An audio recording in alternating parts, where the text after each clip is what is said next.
I started gardening from day one, or day two maybe.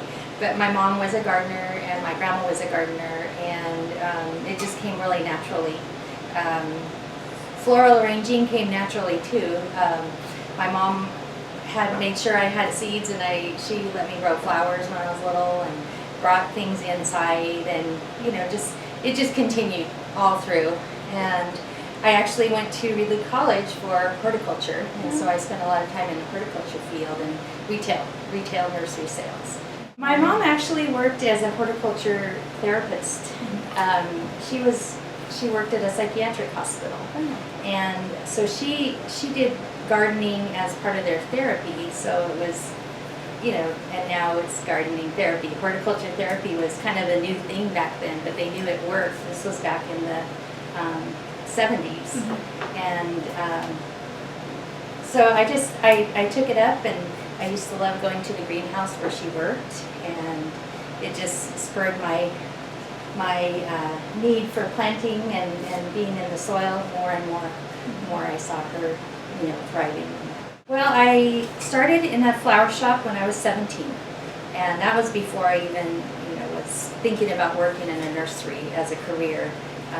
I started there, and I worked there for quite a few years, and they just kind of said, here, you need to do this, and so I just learned by being there and watching and kind of looking to see how they did stuff, and I did it.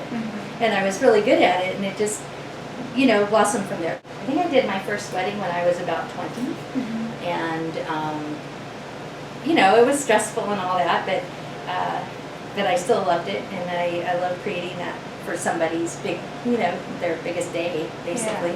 And it just kind of grew from there. After I decided nursery work wasn't great for me anymore, it was hot and weekends and all that stuff, I started my business in 2010, officially. It's really special. It's an emotional thing. Every time I think about delivering flowers for a wedding, it's like they didn't just hire me, to make flowers. I mean, maybe they did, but they're getting a lot more than that.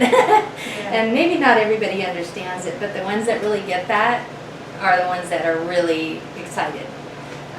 Recently I did flowers for a couple. I mean, everybody has their own special list, but there's some of them that just really, stand out. And I had, in March, there was a really special couple, and they're from Fresno, and I just look back on that one and say that's the one that really got me, Getting flowers from, traditional wholesalers, it's all kind of sterile, it's like, as far as it's all packaged, all the stems are very straight, everything's all lined up.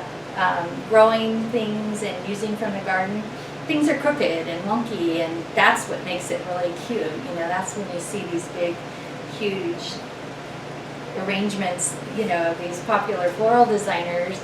That's what they're using, is the weird stuff that's not perfect and straight. And, so, I long for the garden, but I do try to have stuff that goes into winter. Like the dahlias will go, usually into November. Some of the other things I grow, like the celosia and I don't have any growing yet, amaranthus and stuff, they grow into the winter. It just depends on how cold it gets. But there's a lot of foliages and seed pods and all kinds of stuff. But I have to get more creative, It's like I do order in things, and that's great, and that's fine. I do try to do, California grown is first. Second would be American grown flowers, and if I have to, I get other flowers from other countries, but I really, really try not to.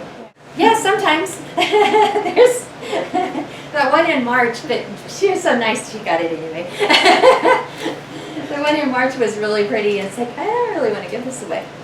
But I do. I always end up giving it to them. Yeah.